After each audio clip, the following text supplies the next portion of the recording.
Hello everyone. तो आज हम देखेंगे basic of transformer. Basically transformer एक ऐसा डिवाइस होता है जो एनर्जी ट्रांसफ़र करता है from one circuit to another circuit.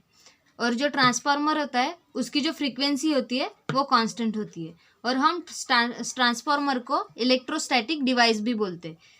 Electrostatic device क्यों बोलते हैं इसे? क्योंकि उसके जो पार्ट्स होते हैं वो नॉन मूवेबल पार्ट्स होते हैं, उसका कोई भी पार्ट्स मूवेबल नहीं होता है। बेसिकली ट्रांसफार्मर के दो वाइंडिंग्स होते हैं, प्राइमरी और सेकेंडरी। हम ट्रांसफार्मर के कंस्ट्रक्शन में उसके पूरे डिटेल्स देखेंगे, पर अभी बस इंट्रोडक्शन के दौर पर हम बस ये जान लेते हैं कि उसके दो वाइंडिंग्स होते हैं, एक प्राइमरी और एक सेकेंडरी। उसके तो हम कैसे समझे कि प्राइमरी वाइंडिंग कौन सी है और सेकेंडरी वाइंडिंग कौन सी है? जिस भी वाइंडिंग को हम सोर्स दे या सोर्स अप्लाई करें उसे हम प्राइमरी कहते हैं, और जिस भी वाइंडिंग को हम लोड लगाए उसे हम सेकेंडरी वाइंडिंग कहते हैं। अगर आपने सेकेंडरी को लोड सोर्स दे दिया तो हम उसे प्राइमरी वाइंडिंग बोलेंगे। मतलब कंसीडर समझना इतना है कि जिस भी वाइंडिंग को हम सोर्स लगाए उसे प्राइमरी कहना है, और जिस भी वाइंडिंग को लोड लगाए उसे हम सेकेंडरी कहेंगे। ठीक है। अगर हम प्राइमरी वाइंडिंग को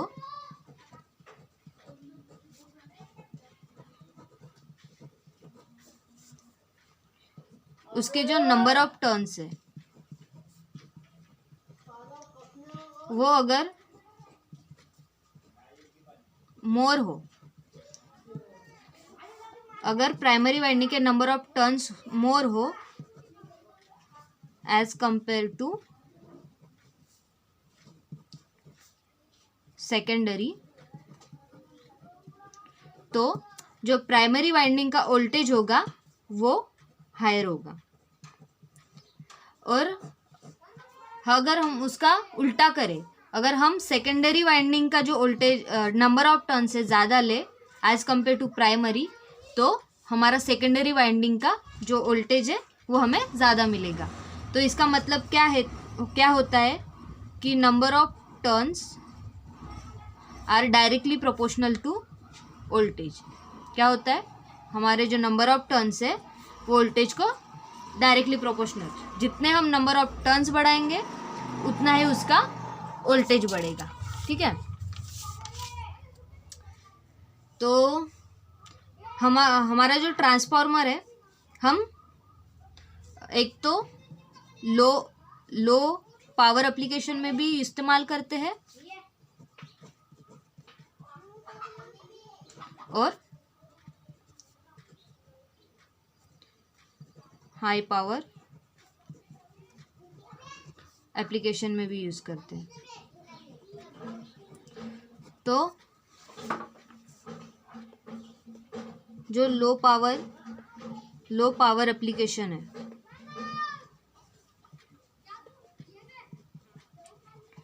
तो लो पावर एप्लीकेशन कौन से अपने? एक तो इलेक्ट्रॉनिक डिवाइस, ये हुआ एक, और दूसरा जो है कंट्रोल डिवाइस। और एक एरिया है जिसमें हमें कम पावर लगती है, और वो है कम्युनिकेशन डिवाइस, कम्युनिकेशन सिस्टम बोल सकते हैं हम जिसे। और ये जो लो पावर एप्लीकेशन है अपने, ये जो लो पावर एप्लीकेशन है उसमें जो हमारा ट्रांसफार्मर लगता है उसका जो वेट है वो होता है ग्राम्स में। ठीक है। और अगर हम बात करें हाई पावर एप्लीकेशन की, तो हमारा हाई पावर एप्लीकेशन हम कहाँ यूज़ करते हैं? हम उसे तो बी है हमारा हाई पावर एप्लीकेशन। तो हम हाई पावर एप्लीकेशन कहाँ यूज़ करते? तो most importantly high power application हम यूज़ करते अपने पावर सिस्टम में। कहाँ यूज़ करते हैं हम? पावर सिस्टम में। और आपको जैसे पता है अपना हम जनरेट करते अपना वोल्टेज, अपना जो जनरेशन वोल्टेज है वो अपना जनरेट होता है 11 kV और 22 kV पे, अप्रॉक्सीमेटली 11 और 22 kV पे होता है। तो बहुत सारे लोगों के मन में ये भी सवाल आया हो कि हम ज़्यादा अगर जनरेट कर सकते ज़्यादा वोल्ट पे, तो हम इतने कम वोल्ट पे क्यों जनरेट करते? क्योंकि हमारा जितना हायर वोल्टेज होगा उतना ही ज़्यादा या इंसुलेशन लगेगा, उतना ही मोटा इंसुलेशन लगेगा। तो अगर हम ज़्यादा वोल्टेज पे जनरेट करते हैं तो उतना मोटा तो इंसुलेशन बना नहीं सकते ना, इसलिए हम इतना कम पे वोल्टेज जनरेट करते हैं, फिर उसे हम स्टेप अप करते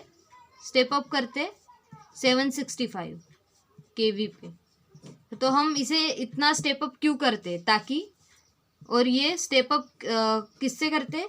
ये स्टेप अप हम वोल्टेज स्टेप अप ट्रांसफार्मर से करते, स्टेप अप ट्रांसफार्मर से करते। और हम इसे स्टेप अप क्यों करते? ताकि अपने जो ट्रांसमिशन लॉसेस हो,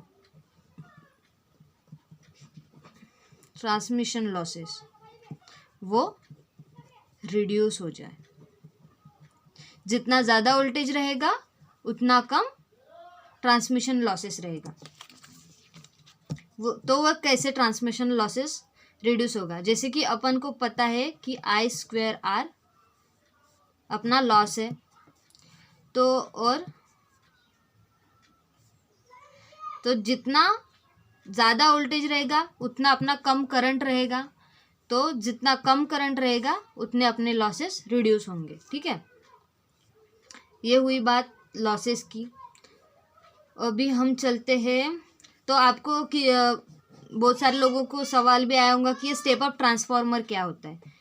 अगर हम वोल्टेज के बेसिस पे ट्रांसफार्मर को डिफरेंशिएट करें तो 2 प्रकार के ट्रांसफार्मर मिलेंगे हमें। एक होगा स्टेप अप ट्रांसफार्मर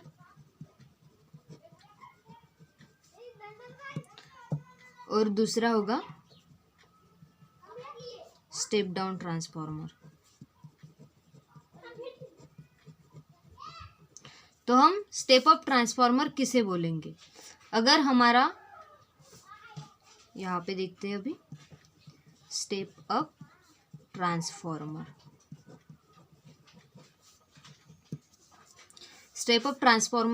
किसे बोलेंगे? अगर हमारा प्राइमरी का वोल्टेज लेस हो सेकेंडरी के वोल्टेज से, तो हम इसे कहेंगे स्टेप अप ट्रांसफार्मर। तो ये हुआ स्टेप अप ट्रांसफार्मर। दूसरा है स्टेप डाउन ट्रांसफार्मर।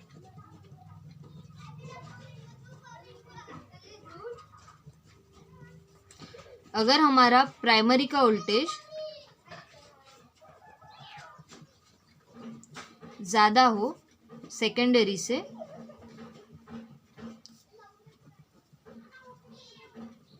तो हम इसे कहेंगे स्टेप डाउन ट्रांसफार्मर। ये हुआ स्टेप अप और स्टेप डाउन ट्रांसफार्मर। जैसे हमने प्रीवियसली देखा कि वोल्टेज कम या ज़्यादा कैसे होता है। प्राइमरी के अगर नंबर ऑफ टर्न्स कम हो सेकेंडरी से, तो फिर वो होगा हमारा स्टेप अप ट्रांसफार्मर। और अगर बात करें स्टेप डाउन ट्रांसफार्मर की, अगर प्राइमरी का वोल्टेज या नंबर ऑफ टर्न्स ज़्यादा हो सेकेंडरी से, तो वो होगा हमारा स्टेप डाउन ट्रांसफार्मर। ये हुई स्टेप अप और स्टेप डाउन ट्रांसफार्मर की बात। तो हम अभी बात करते हैं एप्लीकेशन ऑफ ट्रांसफार्मर की।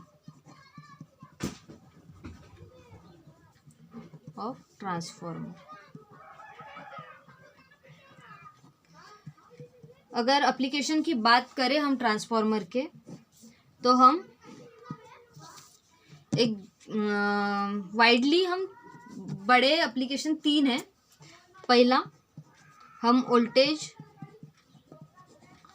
और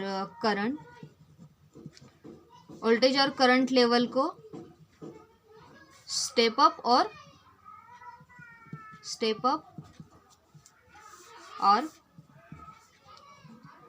स्टेप डाउन कर सकते हैं।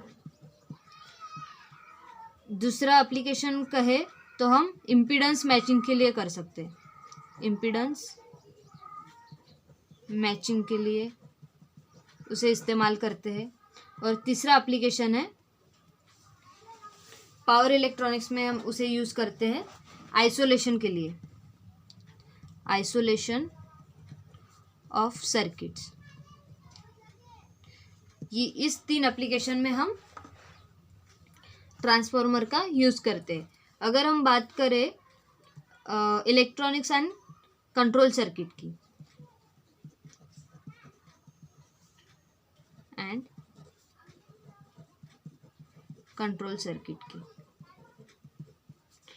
अभी हम इलेक्ट्रॉनिक और कंट्रोल सर्किट में इसे कहाँ यूज़ करते हैं, तो हम इसे इम्पीडेंस मैचिंग के लिए यूज़ करते हैं।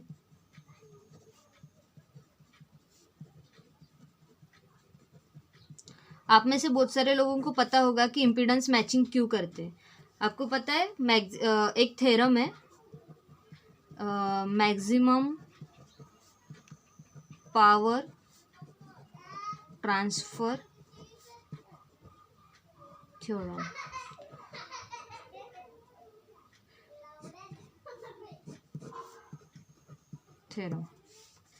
उसमें कहा गया है कि अगर आपका सोर्स एंड लोड का इम्पीडेंस अगर सेम हो तो आपका मैक्सिमम पावर ट्रांसफर होगा।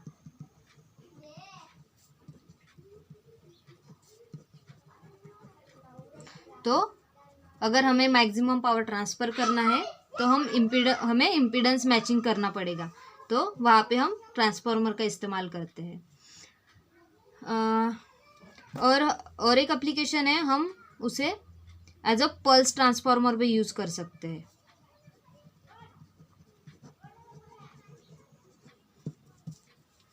पल्स ट्रांसफार्मर यूज़ कर सकते हैं। और हम कहाँ करते हैं एज अ पल्स ट्रांसफार्मर उसे यूज़? रडार में, हम उसे रडार में यूज़ करते हैं। दूसरा, टेलीविज़न में भी उसे हम यूज़ करते हैं। और मोस्ट इम्पॉर्टेंट, हम उसे डिजिटल कंप्यूटर में यूज़ करते हैं। ये हो गई इलेक्ट्रॉनिक्स एंड कंट्रोल सर्किट की बात। अगर हम इलेक्ट्रॉनिक डिवाइसेस की बात करें, पावर इलेक्ट्रॉनिक डिवाइसेस जो है हमारे,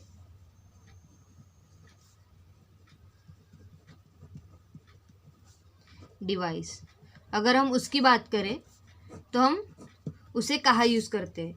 आपको तो पता है कि जैसे SCR हो गया तो उसे हमें ट्रिगर करना पड़ता है। तो उसे ट्रिगर करने के लिए हम गेट ट्रिगरिंग के लिए वहाँ इस्तेमाल कर सकते हैं ट्रांसफार्मर को। और हम इसे सिंक्रोनाइजिंग के लिए, फॉर सिंक्रोनाइजिंग पल्स गेटिंग,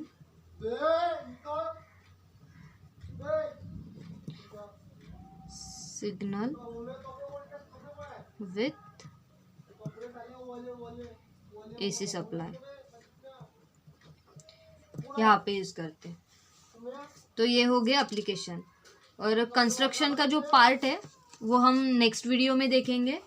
तब तक अगर आपको वीडियो अच्छा लगा हो तो प्लीज़ लाइक करें, अगर चैनल को सब्सक्राइब करें और बेल आइकन को प्लीज़ क्लिक करें ताकि आपको नेक्स्ट वीडियो की इन्फॉर्मेशन मिल जाए। और अगर आपको कोई क्वेरी हो तो प्लीज़ कमेंट बॉक्स में कमेंट करें। Thank you.